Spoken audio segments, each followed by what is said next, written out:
I remember the California Seals paid streakers. It depends on who we're talking about here. If it's Kevin Bieksa, no, I don't want that. If it's Okay, very you, good. no, I don't want that. All right. Okay, here we go. Once again, we're going to get a weather check from Elliotte Friedman in a second. But first, 32 Thoughts, the podcast, brought to you by the all-new 2024 GMC Sierra HD, Merrick Friedman, and new Dom, old Dom. We really don't have a handle for Dom yet, but we'll sort it out in upcoming episodes. Okay, meteorologist Friedman, I have a question for you. Mm-hmm. It may be the fall. It may be the fall in Canada. As we record this a little bit after 9 o'clock Eastern on Sunday, November the 5th, I have a question for you, and it is this. Where is it hottest in Canada? Now, here are your three choices. Edmonton, Ottawa, or Toronto. Which of these three hockey markets are lit on fire like none other right now? Well, if you look at the weather app, it's 2 degrees Celsius in Edmonton, but there is a fog advisory. It's 0 in Ottawa. Oh, you're going for it. And it's +5 in Toronto. I knew you were going to do this, so I did my research. So technically, it's hottest in Toronto, +5. Okay. From a hockey point of view, just talking about hockey, I think the answer is Edmonton. Now, what should be said here, Jeffrey Merrick, what's your middle name? James, JJM. Jeffrey J. Merrick. Yes. The Oilers always go through 1 week a season where it looks like the Titanic sinking. 1 week a year, it always happens. A couple of years ago, it's when they made the coaching change. There was one last year, too, where it appeared as if every day brought a new level of anger and pain and angst to the Oiler Nation. And this year, it started early. I don't know if it's ever been as early in the last few seasons as it started this time around. But, you know, there's my November 1st stat, which is teams that are 4 points out after the games on November 1st make the playoffs around 10 to 15% of the time. Well, the Oilers are one of those teams this year. Them, the Flames, the Sharks, and the Penguins. Those are the 4 teams that have to beat those odds. And I thought after the outdoor game, things would be okay here. They are far from okay, with one of their sources of kryptonite, the Vancouver Canucks, looming on Monday night. They are so hot right now, Vancouver is. And I believe Don was telling us that it hit 18 degrees in Vancouver as well. So the temperature is warm, and the team is legitimately hot right now. But back to the Oilers. 2-7-1. Sources say, Elliotte, that is ungood. And the scrutiny is being placed very much on the 2 netminders, and most specifically, Jack Campbell. You mentioned on Saturday, it sounds, looks, feels, smells, however you want to describe it, like the Oilers are about to give Stuart Skinner a run here. How do you read the goaltending situation? I thought Bob Stauffer nailed it on the Edmonton-Nashville game in the intermission. What did Bob say?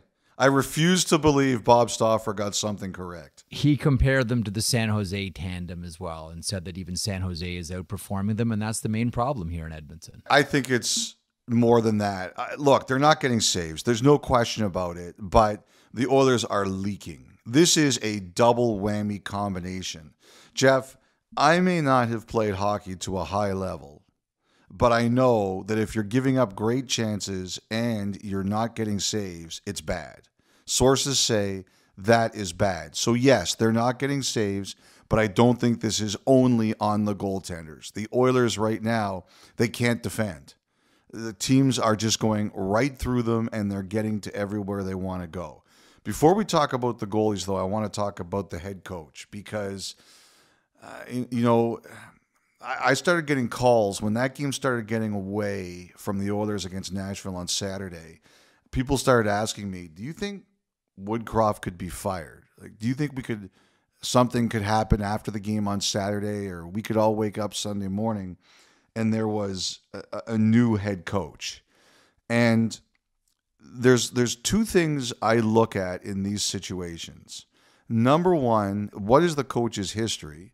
And number two, who's the replacement? Who makes sense? It's very easy to sit there and say we're firing the coach, but it's a lot harder to say who makes sense to replace him. I always think about that. I wish I could credit the general manager who told me this early in my career. I'm getting old now, so my memory's going, but he would always say to me, I don't want to hear fire the coach. I want to hear who and what makes you better. Now, the number one thing here, I think, is that, yes, I do believe that the Oilers are starting to ask some serious questions internally. Like, what is wrong?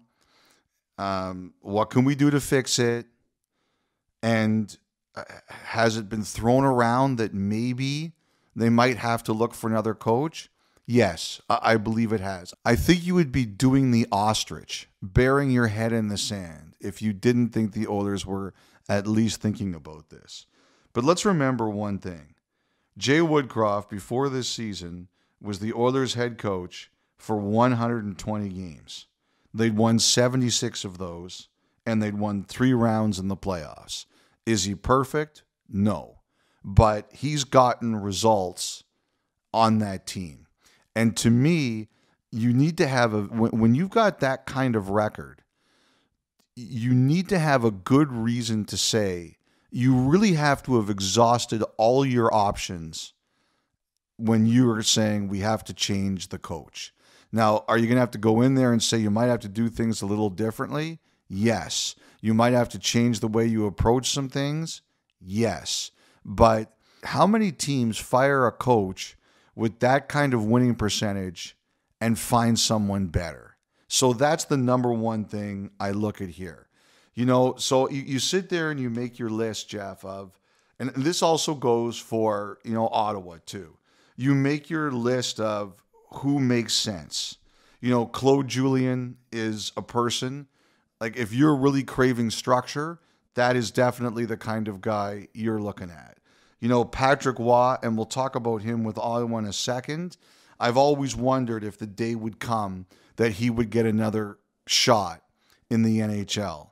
A lot of people talk Joel Quenneville. What about Joel Quenneville? Well, on Sunday, there was a report of another lawsuit potentially in the 2010 Chicago Kyle Beach case. And there's a media conference on Monday. I think at this point in time, we're recording this on Sunday night. I want to wait to hear from this media conference and see what comes out of it. But I think it's safe to say, Jeff, while this is unfolding, it seems unlikely, very unlikely, the NHL would approve Joel Quenneville's return while this case continued to proceed. So that's the one thing I sit here and I wonder. Like, I think there are teams that would look at some AHL coaches or assistant coaches and other teams, but how often do teams let them go during the season? As a matter of fact, I was talking with an executive on the weekend who said that as far as he knows, and there are some situations that are different, there's a lot of AHL teams, like if you're looking for an AHL coach or you have a good NHL team, you kind of tell your guys that once the puck drops at the start of the season, we expect you to stay through the season. And he told me of a situation, he asked not to use the name because it would out who told me this story, but he told me of a situation where they had an AHL coach who got offered an NHL job with another team, and they said no. They said, at the beginning of the year, you made a deal with us. Now, there are exceptions. Kirk Muller was the coach of the American Hockey League team for Nashville and Milwaukee, and Jim Rutherford wanted to hire him in Carolina, and he was allowed to do it. So there are exceptions, but generally teams prefer a commitment all year long once the puck drops. So I think with the coach in Edmonton, look, if Jay Woodcroft had a .350 winning percentage or a .420 winning percentage, I think we'd all understand that. But the guy's had one full season and his winning percentage is at 65%, and they've gone to 5 playoff rounds in the last 2 years. unless he's openly refusing to do things, or you really think he's lost his touch, you'd have to explain to me why that's a good reason. So a couple of things here. One, there's a number of reasons why I think it has to be incredibly frustrating to be an NHL coach. And I think the main reason, or one of the main reasons at least, is the one position on your team that you have the least amount of input or expertise about is the one that generally dictates whether you will stay employed or will be fired. Yeah. And that's the goaltending. What's the old saying? Show me a good goalie, I'll show you a good coach. Alain Vigneault, if your goaler is better than my goaler, you win. If my goaler is better than your goaler, I win. Ned Harkness. You should change the name of the game from hockey to goalie, because that's what it really comes down to. But I look at Woodcroft and I look at the save percentages of Jack Campbell and Stuart Skinner and say to myself, man, I feel bad for him, because how much of the fate of the Edmonton Oilers and him rests on something that he doesn't really have much input into. I don't disagree with you, but I would feel better about that as purely the reason if they were playing better defensively. Like I get that. If you said to me that Edmonton was locking teams down and still losing, then one thing I'll say to you is I've had a couple of teams now who say to me, they look at the Oilers and they say, when do the Oilers think we can't win with this goaltending? Like, do the Oilers get to a point where they say, this is not going to work for us, and we have to find a way, whatever the cost is, to extricate ourselves from it? Like, one GM it was really interesting to me. He says, look, you've got McDavid, you've got Draisaitl. They're in the prime of their careers. You think after the last couple of seasons that those guys are going to stay forever because you have a chance to win. And now all of a sudden, this year starts the way it is, and everybody's got questions. Uh-oh. And what he said to me was, if I was in their shoes, Ken Holland and Jeff Jackson and Paul Coffey and whoever's there, he said, the question that I would be asking myself is there a price that is too high to pay to extricate myself from this problem if I decide that we can't win with this goaltending? And he said the answer would be probably not. Like, it's one of the few situations, because it's McDavid and Draisaitl in the prime of their careers and they're getting closer to the ends of your contract. That's one of those situations where you say, okay, guys, I know you're not throwing me preservers. You're throwing me anvils. I'm ready to go to the bottom of the ocean to do what it takes to get myself a better goalie. And, he said he would think about it. I'm glad you got us there, because that was going to be my next follow-up. There used to be very much a thing in the NHL pre-salary cap, and even in the first, few years of the salary cap, once people started to really wrap their heads around it. And now that the salary cap is flat for this season, at least, things are complicated and it's hard to make deals. But there used to be an old saying, before you fire a coach, you owe that coach a trade. You owe that coach a chance to shake up the roster. And then if that doesn't work, okay, your hands are clean. Go ahead and fire the coach. I know it's hard with the cap being where the cap is and how difficult it is to make trades, make moves in general, especially when you're in a salary cap situation like the Oilers are in right now. But does Ken Holland owe Jay Woodcroft a trade to try to get this team out of this mess that they're in right now? If you're asking me, here's my question for you, Jeff. Do you see somebody there right now who you think should be the coach of this team over Woodcroft? And I am taking into account that they went to a defensive system earlier this year that seems to have screwed them up for a little bit. I don't fire Jay Woodcroft right now. I don't. I think you go shake up the roster first. And then if that doesn't work, then all bets are off for everything. Then everything's on the table. Because, again, how many times have we had this same conversation? Is the issue here coaching or composition? And if you really believe, and many people do, and you don't have to be a wise old hockey person to look at save percentages and say, it may not be the whole problem, but it's a big one, then you say to yourself, this probably isn't coaching. This is probably composition. That's what I think right now. Like I'm. By the way, I should have said when the guy said to me, "I'm ready to go to the bottom of the ocean to make the deal." He said, "At the bottom of the ocean with the Dracula squids." And I actually Googled what a Dracula squid is. It's disgusting. He said, "I will go to the ocean with the bottom of the ocean with the Dracula squids to make this deal." Oh, I just Googled it. Look at those things. Oh my goodness. Like I like honestly, Jeff, I'm not afraid of a lot of things, but the bottom of the ocean creeps me out. I have to say, it really does. You people who go down there, you are better than I am. I will confess. The vampire squid of hell. That thing is disgusting. Ooh. Anyway. Nice hockey podcast you got there. Hey, welcome to Mutual of Omaha's Wild Kingdom.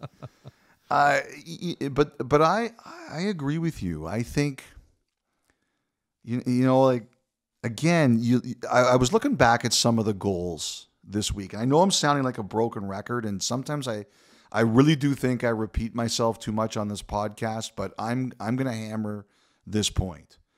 And that is that when I see the goals, I see two problems. They're not getting saves, and any good team that's playing against them can get to wherever they want. And here's the other thing, Jeff. I know we're going to talk about Toronto. I'm looking at Calgary right now. Okay? Calgary could have 3 defensemen on the market. 3 good defensemen on the market. Noah Hanifin, Chris Tanev, and Nikita Zadorov. It would be hilarious to see Calgary bailing out Toronto and Edmonton on one level. I can't see it. But I honestly, Frege, I can't see it. Okay. Like, honestly, can you see it? Hey, Calgary throwing lifelines. I'm just saying this.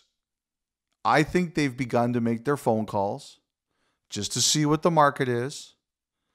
I don't necessarily think anything's happening soon, but I think they're making their calls. If I'm Edmonton, I'm looking to make a deal that addresses my 2 problems.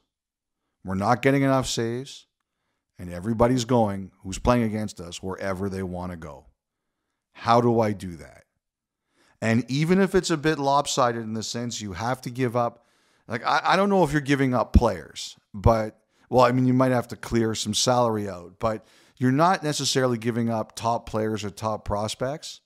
But if you have to give up draft capital to do it, if I'm the Edmonton Oilers, I'm saying McDavid, Draisaitl, Prime, the marching orders are do what needs to get done. Do you know what Cliff Fletcher said to Sherry Basson when Draft they were... Schmaft? No, that's a good one, though. When they were talking about the Matt Sundin deal, the origins, like the beginning conversations of the Matt Sundin deal, Sherry Basson brought up the name Wendell Clark. And Cliff Fletcher said, "Tell you what, I'll do the deal with Wendell Clark on one condition." And Sherry said, "What's that?" And Cliff apparently said, "You put me in the deal as well, because if I trade Wendell Clark, I will be run out of town. I'll do the deal if you include me in the package going back to Quebec." I bring that up for one reason. Craig Conroy doing a deal to help bail out Edmonton as one of his first major moves as general manager of the Calgary Flames. Does Craig Conroy say, "Sure, Kenny, I'll make that deal. Put me in the deal as well"? Look, it would take... I don't think you're wrong. I don't think you're wrong at all. For me to do that, if I was in Craig Conroy's shoes, number one, it would take premium. Not just a premium, Jeff. Oh. Like a premium is nice. This would be a fleecing? I'm talking about a deal that would get a banner hung up in the new building whenever. But that's my point. It can't just be a premium. It's got to be like, if you're going to do that, and I agree with you, it's incredibly unlikely. This is a fun podcast argument. But you have to make a deal that every one of your fans is going to look at and say, all right, I can deal with that. And then if Edmonton straightens themselves out and wins because you made that deal, they've still got to be able to say, all right, I can live with that. I agree with you. It's unlikely, but they've got the type of players that Edmonton could use. Okay. Off the Edmonton page. So number 2 is Ottawa. Number two is Ottawa. Last in the Atlantic. The fired DJ Smiths were loud on Saturday. I thought Brady Tkachuk did a really good job jumping in front of all of it to distract away from the DJ Smith issue. I'm glad you said that, because there's all this debate and fallout about Brady Tkachuk. Brady Tkachuk did this for one reason, and this is the only thing that anyone has to realize. Brady Tkachuk was doing that to take the heat off his coach. He looked at everybody. He said, I'm the captain. I am stepping in front of the camera, and I am directing all of the commentary towards me. This is not about, he's not ripping the fans, even though what he says, he gave him a little cuffing. But he's not. He gave a sharp shock. But he wanted to be heard. This is not about Brady Tkachuk ripping the fans. It's not. I can understand why everybody thinks it, but take your eyes away from the obvious. This is not about Brady Tkachuk ripping the fans. This is about Brady Tkachuk protecting the head coach. He likes DJ Smith. He said it. He likes playing for him. He's become a better player under him. All these guys have signed in Ottawa because they like Ottawa and they like playing for DJ Smith. This is Brady Tkachuk stepping in there when they're all booing DJ and saying, hey, look at me. Come for me. That's all this is. Just understand what he's doing. Here's the one thing that everybody has to remember. Brady Tkachuk comes from a hockey family. Things like that come natural to people like Brady Tkachuk because his dad is Keith Tkachuk. And he grew up in this environment. And at that moment, Brady Tkachuk knew exactly what had to be done. That's a guy that grew up in hockey. 100%. Right there. That is the Tkachuk family. Now, does it mitigate the fact that the heat is on, the temperature's up in Ottawa? The GM search is underway. The fans are howling for a sacrifice. They're getting their pitchforks sharpened up right now. What's the temp in Ottawa? It's very hot. And the other thing too is, and someone made a really good point to me about this on Sunday.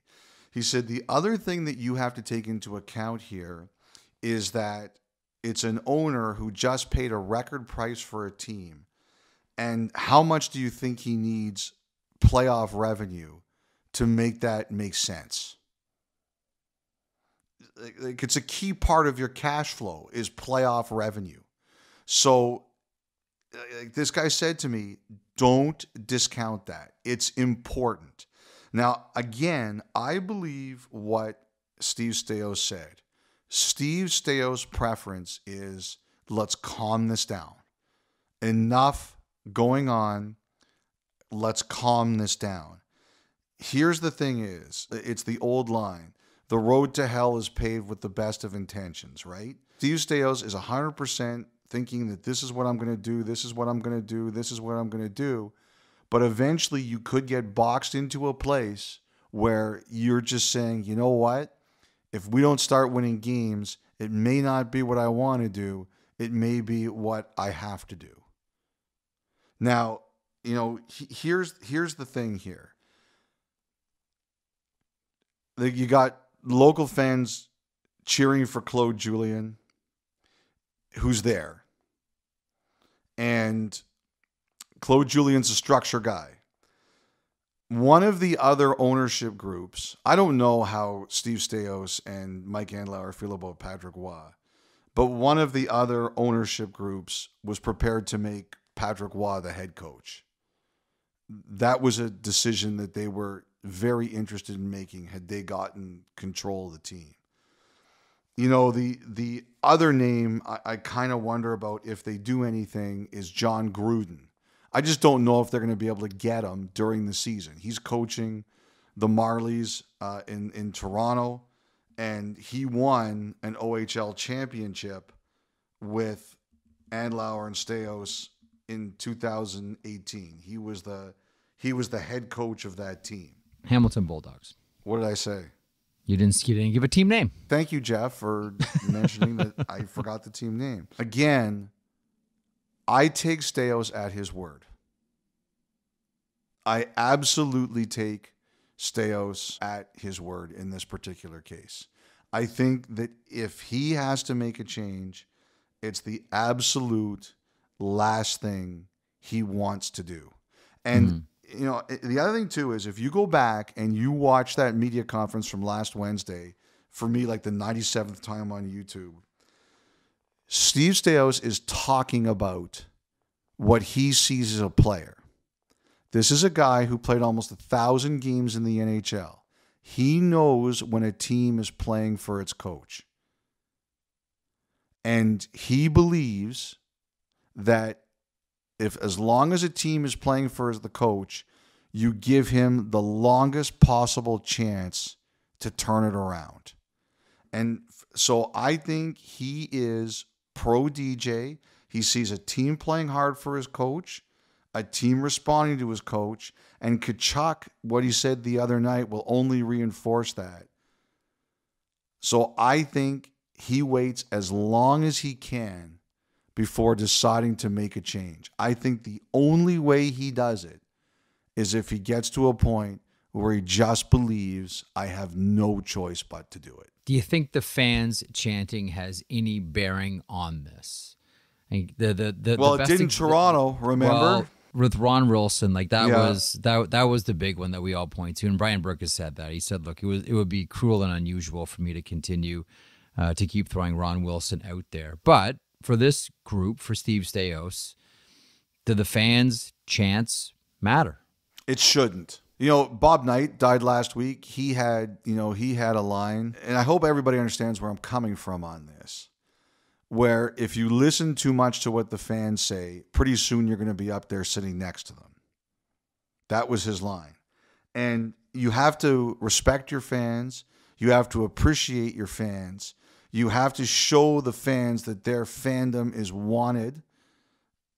And we're going to talk about that, especially when we get to San Jose in a few minutes here. But you have to have the courage of your convictions. Like Ken Holland in Edmonton is a perfect example.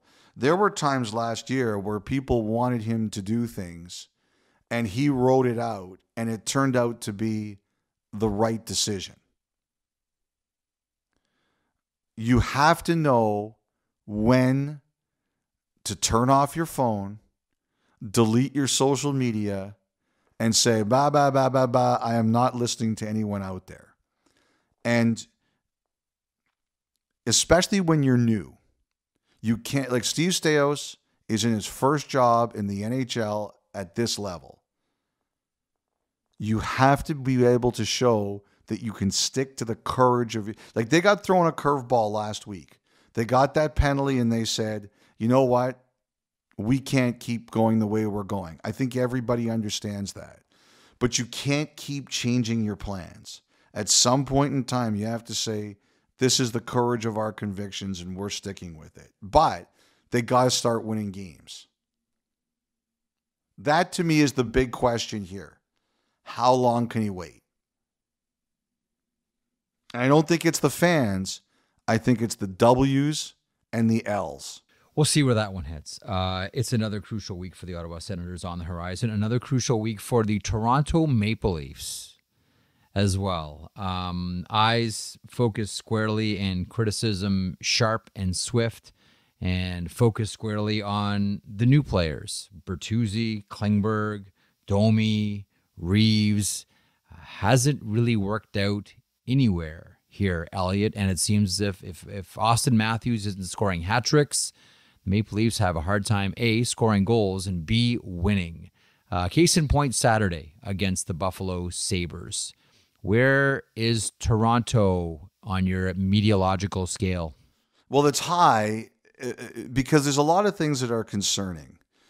First of all, the lack of response against Boston, and then the way, you heard Biz on Saturday night, and Biz played that role. He played the role of, I'm going to stand up for my teammates. He was an emotional guy, and he says, when you play like that after you lose the way you lost in Boston, that's a bad sign to him. Like, there's a few things here. Number one, it's a bad sign that all the new players are really having trouble fitting in. And is it the way that Toronto plays? Like, I was thinking about our interview with Jake Allen when he talked about how unique Toronto is offensively.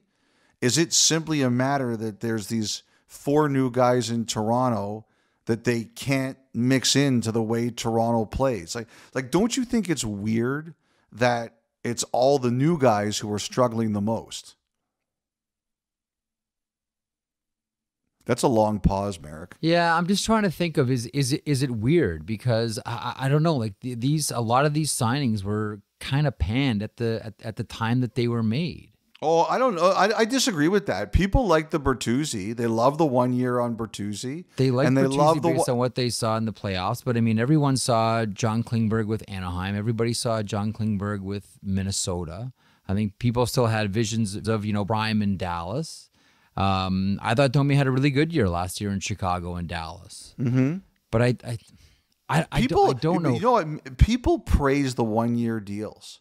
That's what people liked. Mm-hmm.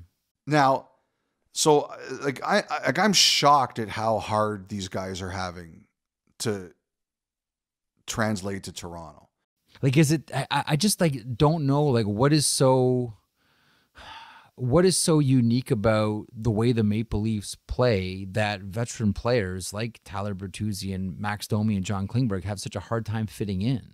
I don't have a great answer for you. I'm just trying. But remember what Allen said. Like, they're unique in the offensive zone, the way they create motion. I went back and I listened to him talk about it when we did that interview with him last year.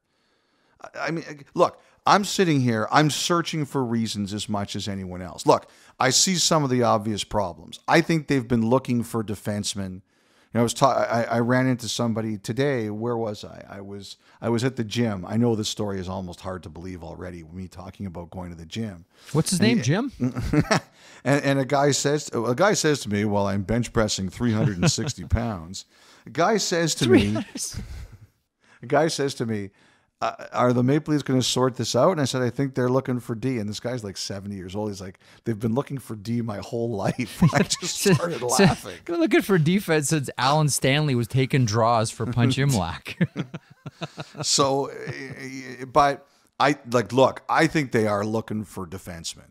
It's just a matter of this, and I think they've been looking for defensemen again after they traded for guys last year. I think they've been looking for defensemen all summer. They just haven't found the mix. The one I can see is Zadorov. And I'll bet you this, if they could find a way to get Zadorov and Tanev, I bet you they would do it.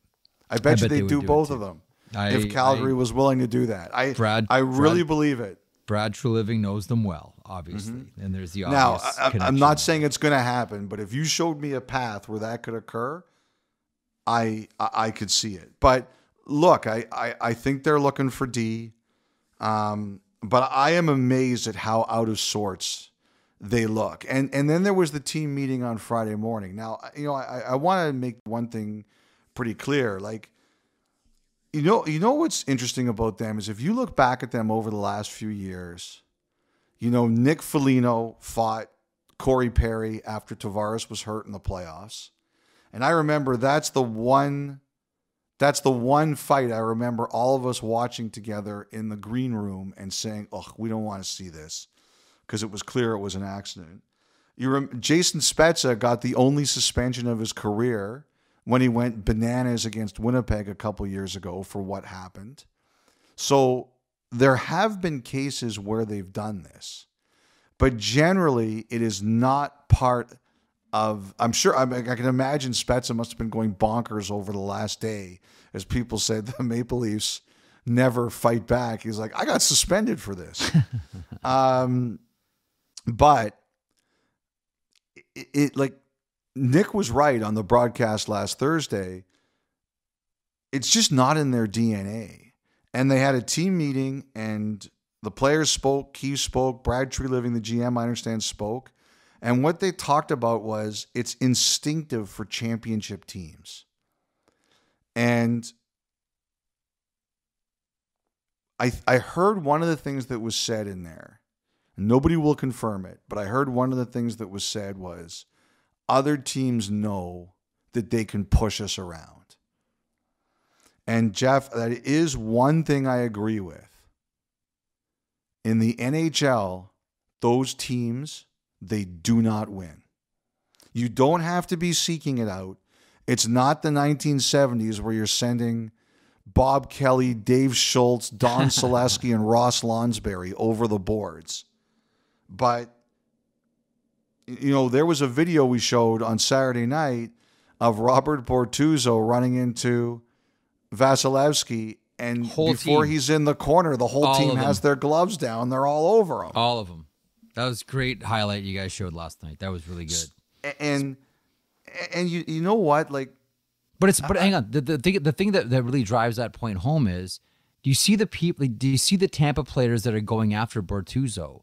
It's like Kucherov, right? This isn't just like, oh yeah, like some of the bigger, tougher defensemen and Pat Maroon. No, like this is like that was from a couple of years ago, and like that was like skilled players, like Hart Trophy candidates that are out there going at Robert Bortuzzo. Absolutely. And I think that's normal for them. It's not unusual for their skilled players if they're on the ice to do it. Like, that's one thing. Like, at the beginning of the year, there was a game where Bertuzzi poked at the one goalie. I think it was Gustafsson, and Matthews and Marner were right in the middle of it. Like, they went there and they defended their teammate when the scrum started. But it's just like the whole team just seems off. The thing is, though, and I keep coming back to this one, like that's not how any of these of the top guys with the Maple Leafs play. Like they're not hardwired that way. Matthews isn't wired that way. Marner's not wired but that way. But he did in that one Nylander's case. Not wired that way. Tavares isn't wired that way. You know, cows don't make ham. Like that's not their game. Like they are not, that's not their default setting. For those guys on Tampa, it is. For those guys on Vegas, it is. Colorado, it is. Keep going. Like they're wired that way. Like to me, I just wonder if this is all connected. So then here we go, coming back talking about composition, and if the Maple Leafs keep trending this way, and who knows, we'll see. It's the start of the season. Is there a shakeup coming? The thing about the Maple Leafs is they have the opportunity this offseason to redo their team. And it's early. Like it's November the 6th when this podcast drops. So that's still a long way away.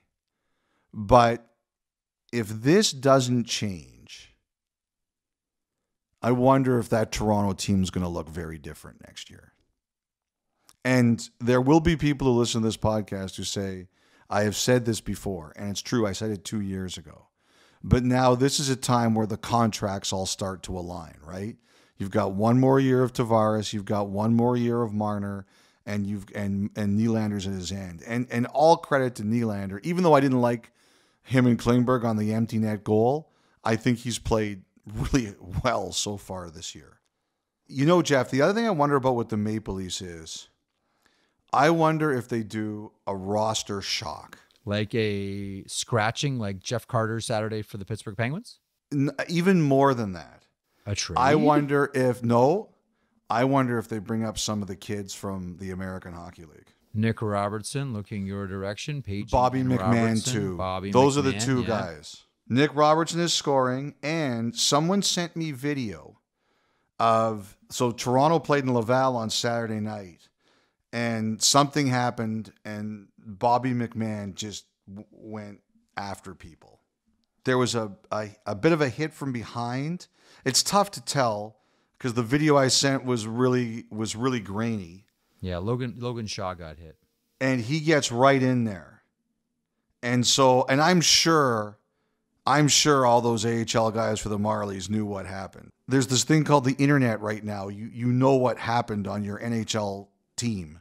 And I'm sure Bobby McMahon is like, hey, I better show these guys that I'm standing up for people, because that's what he did. So those are the names I kind of wonder about a bit. That's another shakeup Toronto could do. Okay, let's take our first pause there. We still have a lot to get to and a lot to chew on. We will get to the San Jose Sharks here in a couple of moments. They are having an historically bad start to the season. We'll get into all of that. We should park some time and talk about Sidney Crosby, game number 1200 against the aforementioned San Jose Sharks, where Pittsburgh put up a 10 spot.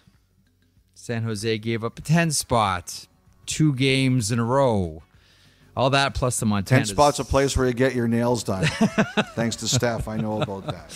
All that plus the Montana stat line and more to around the NHL in moments. We'll be back in a second.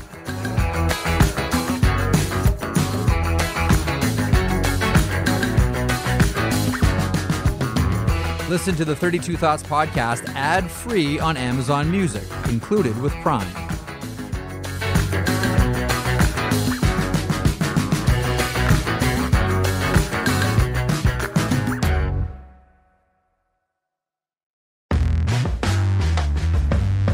Surrendering 20 goals in 2 games. Elliotte, I'm new to hockey. Is that a good thing or a bad thing? I'm just sort of dipping my beak in the hockey fountain here. Not sure if I like it or not yet. Is that a good thing or a bad thing? I'm new to Considering this. it's only happened 4 times, and this was the first time in 60 years, it's a bad thing. Go back to the 65 tough. Bruins. Yeah. And you know what I got to say about San Jose? The number one person I think of right here is the owner. Okay. Hasso-Plattner. Yes. And because this is all in his hands.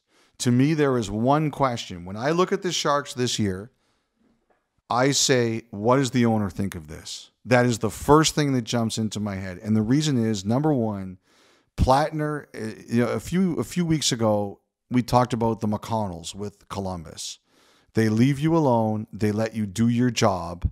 And if you were to rank owners 1 to 32, would you want to work for them? The McConnells would be very high. Plattner, same deal. He leaves you alone. You do your job, okay? And look, like they had Doug Wilson was there forever. They had ups, they had downs, they had mostly ups, but generally, you had other teams say, geez, I wish I had the owner in San Jose the way he does his job, the way he lets his guys do their job. So that to me is question number one, because I think this. He was willing to do a retool. I don't know that he was willing to do this. Now, I think what he's being told is, look, this hurts. This is painful. But if we get through this year, we get a high pick, we can start to turn the corner.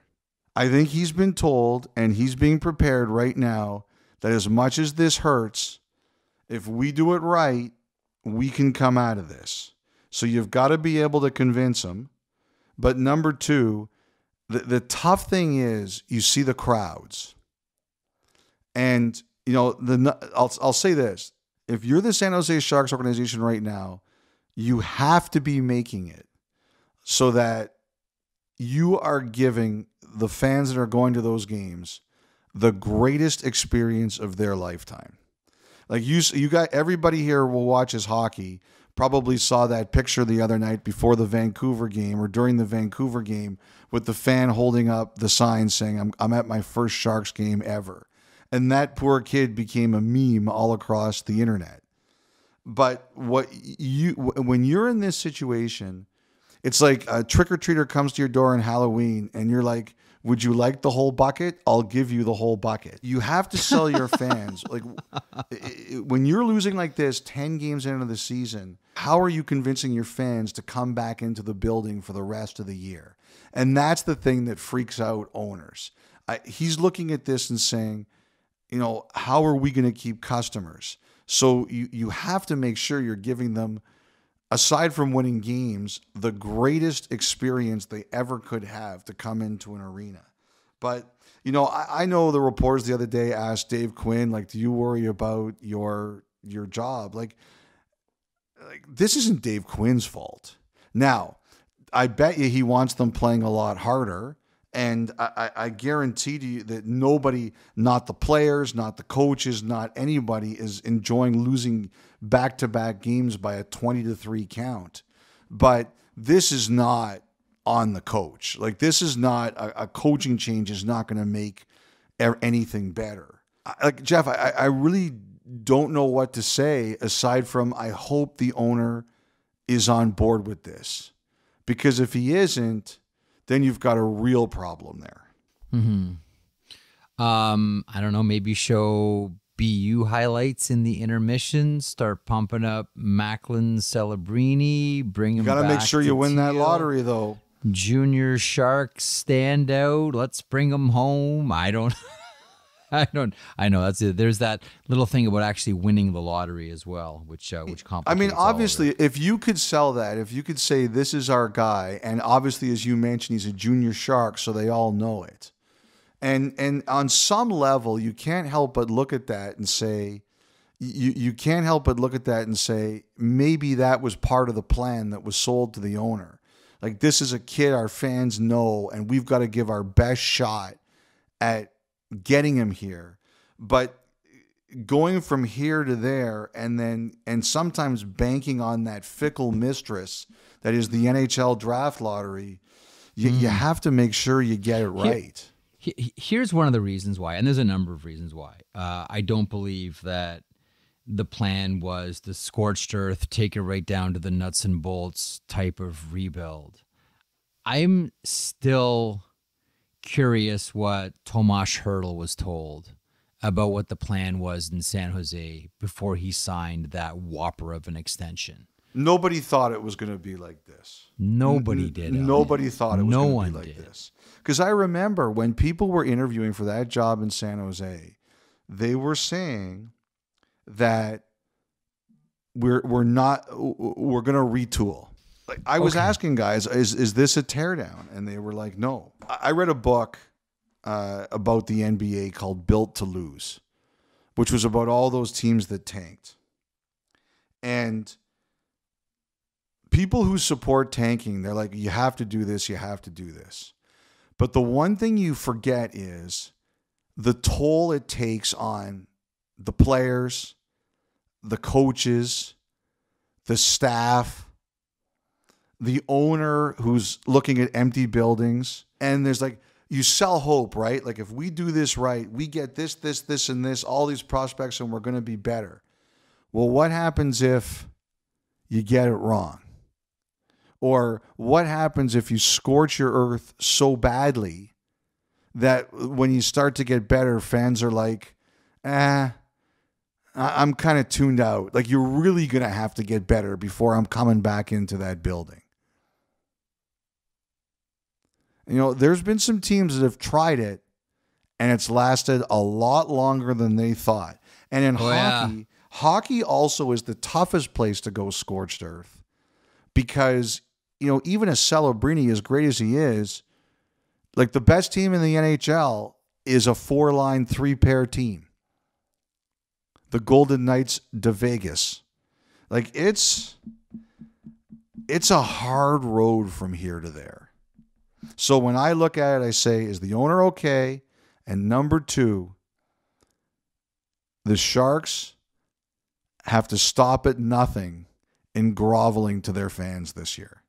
What do we have to do to get you into the building and make you happy? I remember Berkey telling me once, you're always trying to sell winning. Well, every year there's one team that wins and there's 16 teams that have losing records. So what are you selling when you're one of those teams?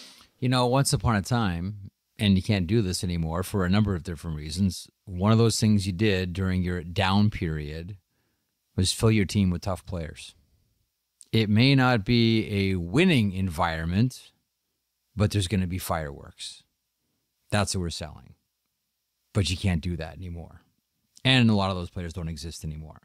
So let me swing into one other thing here. San Jose loses, and again, like they surrender a 10 spot again. It's the Pittsburgh Penguins, and it's Sidney Crosby. And that was game number 1200 for Sidney Crosby. And there are, I tweeted this out on Saturday night, 18 players that have averaged a point per game while they're playing in games 1200. Okay? Crosby is fourth amongst them going into Saturday night. Gretzky's number one, averaging 2.12 points per game. Marcel Dion at 1.37, Phil Esposito at 1.27, Sidney Crosby 1.26, Steve Yzerman 1.25, all at the 1,200 game mark. That to me is an incredible stat that talks about how consistently great Crosby's been his entire career. I think it was you or someone else on the panel doing the highlights referred to him as Sidney Crosby of hockey's Mount Rushmore. I think that's true. And like look at the names he's in with: Gretzky, Dion, Esposito, Yzerman, and he's fourth at the 1,200 game mark. If you think about the five guys, when people rank hockey players all time, there's generally five guys they put there: Gretzky, Lemieux, or Howe, Richard. Where's Crosby? Crosby's right in there. Where? I think that both Crosby and Ovechkin. Like if you had to put him into the top five, where's he going? Well, my top five would be different than those, though. No surprise to you. Who's your top five? I would have Gretzky, Lemieux, Lidstrom. Lidstrom over Crosby. Orr? Yes, Lidstrom over Orr. Orr. You are on crack. Okay, you want me to go over the... Yes. No. Bobby Orr dominated at a time when the NHL was at its weakest. I'm not saying he wasn't a great defenseman. I'll just take Lidstrom over him. I can't believe I have a Lidstrom sweatshirt upstairs in my closet that I proudly wear. I cannot believe you're forcing me to take this position, but that's insane. I'm sorry. That is just insane. 99, 66, Lidstrom, Crosby, Ovechkin. I think that Jean Beliveau needs to be a lot higher in a lot of these too. But those would be my five right now. And if you want to throw a goaltender into that mix, I'll throw Dominic Hasek. Yeah, I don't mind Hasek at all, but you hate Lidstrom, eh? Wow. Okay. Yes, I no hate idea. him. Okay. I really hate him and all Swedish people. But no, Crosby absolutely has to be. See, I'm beginning to wonder if Crosby's fourth. So you go Gretzky, Lemieux, or Crosby, and then who's your fifth? I don't know yet. I have to go over all this. Rocket or Ovechkin? What about Gordie Howe? I think Gordie's getting punted here, bud. Well, the reason I'm thinking four is because I said Mount Rushmore the other day, and the last I checked, Mount Rushmore only had 4 heads on it, not 5. You can take 5. Make up your own Mount Rushmore. It's hockey Mount Rushmore, my not the real Mount Rushmore. Is larger than the real Mount. No, that's chicken. That's chicken. If you're going to say Mount Rushmore, it's 4. I think Crosby's fourth. Over Ovechkin? Yeah. Oh, you have to. He's all the winning he's done. Okay. You know what, Jeff? The other thing you can sell if you're Sharks management or try to sell is look at Anaheim here. Mm-hmm. A year ago, it was really tough for the Ducks. And now, here they are on Sunday night giving the Vegas Golden Knights their first regulation loss. Now, what do the Ducks have? They have Mason McTavish. They have Adam Henrique. They have Leo Carlson. They have Trevor Zegras. Troy Terry, Frank Vetrano. They've got Troy Terry. They've got Frank Vetrano leading the NHL in goals this week. You have to find players. You absolutely have to find players. But you can say to your fans, that's our goal. Now, And the thing about that, and on some level, I know what you're going to say, and you're right. I guarantee there's going to be people on this podcast that are going to say exactly what you're about to tell me. But at this point in time, Jeff, you have to sell hope, and that's a great drive down the coast of California. Like, it's scenic. You can sell that too. Here's the thing, too, though. Like, you walk a very delicate line here. Like, selling hope is one thing, and rushing players to the NHL is another. Like, Anaheim has this stockpile of prospects. That pipeline from, kids getting into the system and going to San Diego and getting to the Anaheim Ducks team. Like, that is a well-oiled machine right now. Mm-hmm. Like, that looks fantastic. I mean, every time you watch an Anaheim Ducks game, Elliotte, there's like another first or second round defenseman who's starring on this team, and there's even more coming. Oh, yeah. And ditto for forwards as well. Like, they're in a really, unique position here where they can continue to populate their team with elite level prospects. And that's been accrued for a number of years. They've done a great job drafting and developing. But San Jose hasn't been that team. Like, they don't have that wealth of prospect pool like Anaheim does. Anaheim's in a really, really special position. And listen, they've kept, Lucas Dostal down in San Diego for what seems to be the appropriate amount of time. And he's the NHL Rookie of the Month in October. And he's pushing John Gibson. And. It's like at every single position, they've got players they can plug in. Like, to the point about selling hope, I mean, I know that they're on this win streak right now, and that's awesome for the Anaheim Ducks, but they're still in the we're selling hope and we're selling the future here. San Jose's still not there yet. They don't have those guys. They don't have those guys like Anaheim does. Jeff, I'm just trying to find, me, I'm an optimistic guy. I'm trying to find ways that they can make this work. Like, I don't think it's good for business when one of your teams is going through this. So I always try to think of, if I was in charge, how would I get out of it? I remember the California Seals paid streakers. It depends on who we're talking about here. If it's Kevin Bieksa, no, I don't want that. If it's very good. No, I don't want that. All right. Just trying to make ends meet, Elliotte. Just trying to make ends meet. And then, speaking of Anaheim, Jeff, they ruined the Vegas segment of tonight's pod. Oh, I know, right? Well, how about Vegas coming off that glorious whipping of the Colorado Avalanche on Saturday night? 7 bagel, statement game, big dog, woof, woof, woof. And then here come the Ducks. It's clear that Vegas's problem is they're overconfident. Like Vegas needs another team to have great games with, and yet another rivalry. Like, they have this heated one with San Jose. We've talked about Vegas Minnesota games. We know that Vegas and Colorado make fantastic games. Like, how many more teams can have just great games against the Vegas Golden Knights? Like, how many rivals can one team have? Well, that's when you know that you're great, when everybody's playing their best against you, right? True. That's when you know you're great. Look, Vegas. First of all, I give credit to one Avalanche fan. I don't remember their name. They tweeted at me several times. They disagreed with my tweet about how Vegas was absolutely dominant. And he tweeted at me, and he fought with a bunch of other fans too. It was pretty funny. I give them credit because this is a true hockey fan who loves the Avalanche. And I admire your passion. And I admire your willingness to stick in there in a tough battle. But I'm going to say this. When your team loses 7-0, don't send me the deserve to win a meter at 63%. When you lose 7-0, you deserve to lose. Like, it's that simple. And I guarantee to you that Jared Bednar is going to make sure that form 7-0 is around the Avalanche room for the next month. Like, he's going to take their nameplates off their stalls, and he's going to put 7-0 above all their names. But, Vegas, they got bit by the Ducks. You watch the reaction when Carrick scores the empty netter to make it 4-2 for Anaheim on Sunday night. Like, the coaches are going crazy. The bench is going crazy.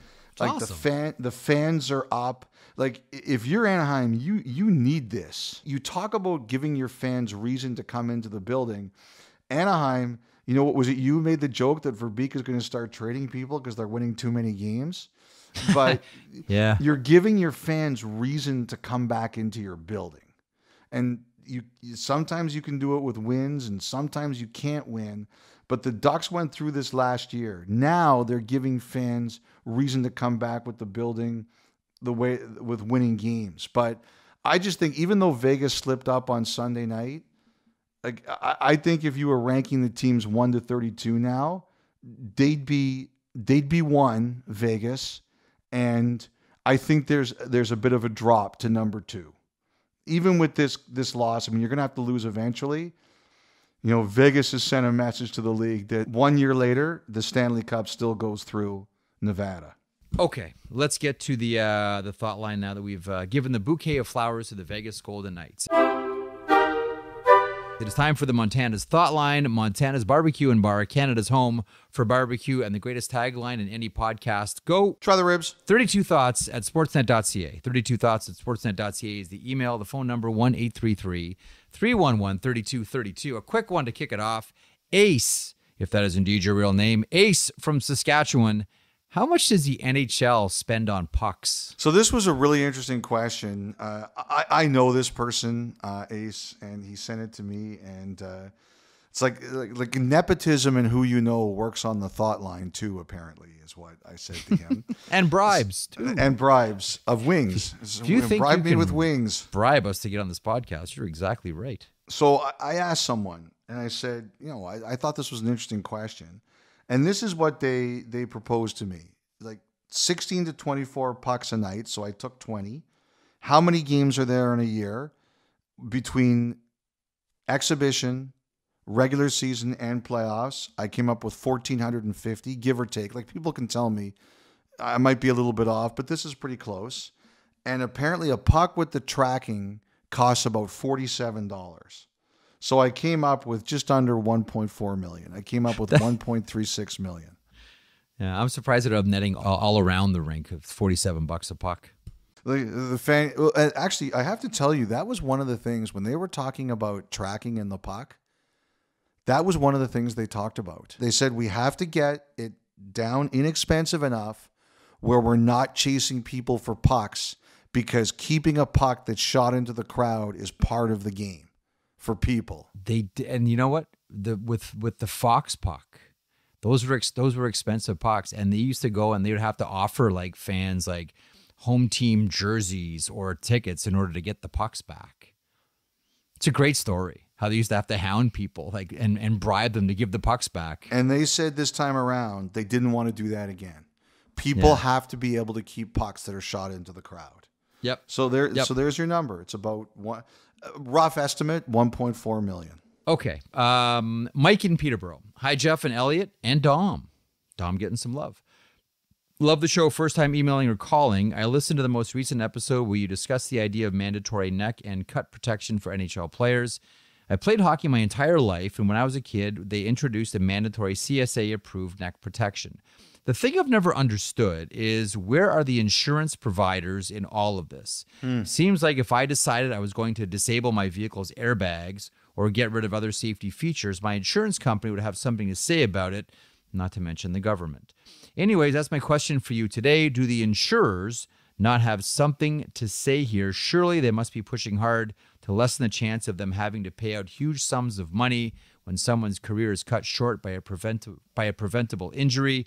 My deepest condolences to Adam Johnson and all who knew him. Mike in Peterborough. I think that's a great question. I don't have... Look, insurance companies, like when you deal with them in real life, you know how much power they have. We used to live in a house that there was a lot of flooding. It was just one of those areas where, the sewer systems were older. They couldn't handle... The grounds didn't drain very well. And eventually, one of the things that happened that eventually forced the city into redoing the sewer system around us was that the insurance companies told the houses in our neighborhood that if we kept on having to have like basements fixed and stuff like that, they would stop insuring us. So we had to go to the city and say, you can't put us in this position. Now, eventually we moved because it was too much of a pain in the ass, but they eventually did do it. So, yes, they have enormous power. Like, for example, there are contracts in the NHL that aren't insured for certain injuries because of the injuries that players have suffered in the past. So I do think that's a thing. I just don't know in the immediate aftermath of this if that has become a thing yet. Like, it looks like the players are simply going to start doing this themselves. Slowly, one by one, two by two, as we're seeing each and every night around the NHL. From Peterborough, Mike, thank you. This from Eric. Hey, Jeff, Elliotte, and Dom. One of the games I was watching over the weekend had a situation where the team on the power play, oh, you'll like this, Elliotte, where the team on the power play had potentially gone offside and the refs let the game play on. The play stayed inside the offensive zone for approximately another minute, and while the play continued, the broadcast crew kept referencing that all of this could be for naught if they score, and it's deemed the play was offside. This got me to thinking, if the play was offside and the team scored, does that mean that the team on the power play is going to get a redo of all that power play time? Ultimately, that would mean the team on the penalty kill needs to defend almost 2 power plays in one. That's got to be not great. Anyway, great job, old Dom, Elliotte, and Jeff. I've asked about this before. I've asked if the clock resets. Correct, which means that you could end up having to kill 2 minutes and 30 seconds of a power play or 3 minutes of a power play. It resets. I've asked if there was ever a consideration of a carve out. And you know what I was told? No. Too bad. 2 minutes and 30, 3 minutes, whatever. Your job is to kill it off. Yes, and I actually agree with that. I remember at the beginning when they started talking about the offside challenge, they said, look, if a team doesn't clear it out, they were saying, should there be an amount of time where, let's just say if the puck gets in and it's offside, but you don't get it out for 30 seconds. At some point, they said, isn't it on you for not being able to get the puck out? And I think right at the top of the league, like Bettman Daily, it was no. Like, once it's tainted, it's tainted. And that's it. And they've always taken that line. So I'm not surprised at all you were told that, and that's exactly what would happen. The actual quote was, yeah, too bad. Will in Ann Arbor, Michigan. Jeff, Elliotte, and fearless leader Dom. This is getting out of hand. There are 6 active players left who don't wear visors. Beginning in 213-14 under Rule 9.7, quote, all players who have fewer than 25 games of NHL experience must wear a visor properly affixed to their helmets. Does this rule mean that a player that played 25 games before 13-14, let's say tinted visor wearing beauty David Perron, could take his visor off and play visorless? Yes. Or is he stuck wearing it for the rest of his career? No. The answer is yes. He could take it off. Yeah, he could take it off if he wanted to. So if he outplayed, let's say it came down to like David Perron and Ryan O'Reilly, and Perron was still wearing the visor, and O'Reilly thought, I'm the last guy to go visorless. I'm the Craig McTavish of visors, and he retired. And then David Perron played one more game and decided to go visorless. Would you count him as the Craig McTavish of visors?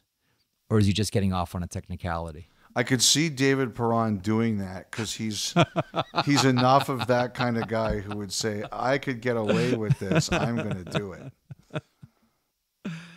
I love it. Okay, 2 that I have a quick answers for here. Spencer in Regina, I got a question. I'm not going to read the whole thing. Spencer in Regina is asking about Alex Ovechkin switching to Bauer sticks. He was a CCM guy. He's been using Bauer this year, Spencer, but he hasn't formally switched to Bauer. He's not a Bauer stick guy yet. He's just trying different sticks out. Warrior sent him samples as well, so he does not have a stick deal yet with any manufacturer. Don't be surprised if you see him shooting with Warrior sticks in the near future. And this one, you'll like this one, Elliotte, I think. Holly submits this. Good evening. My husband and I enjoy your podcast, and tonight we thought of a question that might be right up your alley. In the Toronto-Los Angeles Kings game today, the end of the first period had a 5+ minute run of play to close out the period. What's the record for the longest uninterrupted run of play in an NHL game? Keep up the great work. Let's go Ducks. You know this? Now, I had to check. God bless Steve Fallon and Sportsnet stats. Play-by-play stats only go back to 2009, 2010. That's the only time that it's been tracked. There's been, legendary games where, we had a run of 20 minutes where didn't have a whistle. But I mean, no one's documented all of this. So as documented by the NHL, the longest whistle-free run of play was March 11th, 2014, Washington Capitals, Pittsburgh Penguins, and Elliotte, it went 13 minutes and 45 seconds. What? 13 How come I don't minutes remember this? and 45 seconds. March 11th, 2014, Caps and Penguins, 13:45 of beautiful whistle-free play. That could be 3 commercial breaks. I was going to say, what's everybody doing in the control room or in the truck at that point? Well, the worst thing about situations like that is then it becomes whistle break, whistle break, whistle break. Yeah. You sit there and you say, this is wonderful, but then when they have to make up for it, it's decidedly less wonderful. At a certain point in the saloon, they turn the lights on and the bills arrive. And that's what happens after the 13-minute whistle-free shift in the NHL. Still plenty to get to here on the 32 Thoughts podcast. That was the Montana's Thought Line, Montana's Barbecue and Bar, Canada's home for barbecue. Back in a moment.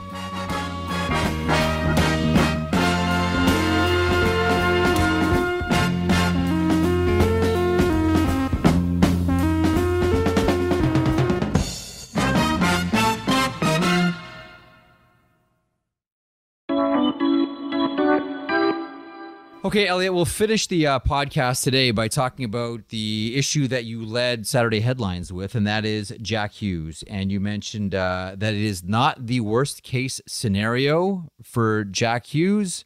What do you hear? What do you know? And by the way, they win Sunday against the Chicago Blackhawks, a game in which, and this is a weird one, Dawson Mercer gets his first point of the season. He'd struggled those first 9 or 10 games, but no Jack Hughes in this one, no Nico Hischier in this one. New Jersey still wins, double up the Chicago Blackhawks. I have to tell you, I got great texts on Saturday night from people saying that your tweet on the Jack Hughes injury was the biggest word salad we've ever heard or ever read. And I said, come on, give me a break. I'm just saying it wasn't as bad as they thought it could be, and he was still going to miss time. And they were tweeting me or texting me back with word salad. Like I had one guy who texted me word salad like 24 times. I think the thing is, the sense I really get is it's one of those injuries, and I think it's the shoulder. I don't know that for sure, but I think it is. Like if you've ever injured your shoulder before, and I've had a broken collarbone, everybody responds differently, right? So that's the issue. It's how things progress. But the one thing that I did hear was that it wasn't as bad as they thought. I think they were really worried when he initially got hurt that this is a thing that was going to be months. And I don't believe they feel that's the case anymore. So that's why they're fortunate. They avoided the worst case scenario, thankfully, because it's just not good for anybody. But he is going to miss a little bit of time, and we'll just see how his body responds. It's a shame. It's just not good for anybody. You could have said that quicker, but no, word salad. Word salad, yes. Couple of quick notes here to wrap up the pod.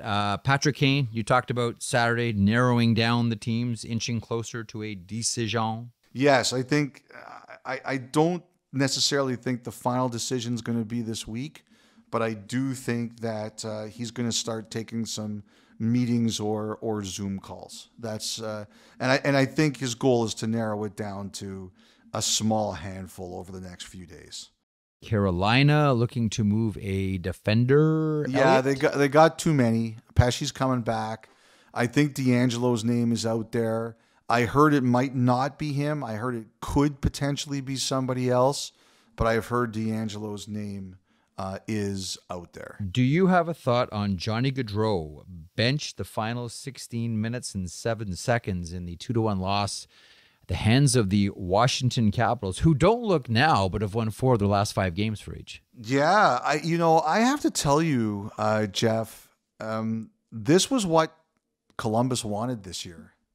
That's why initially Babcock was their coach.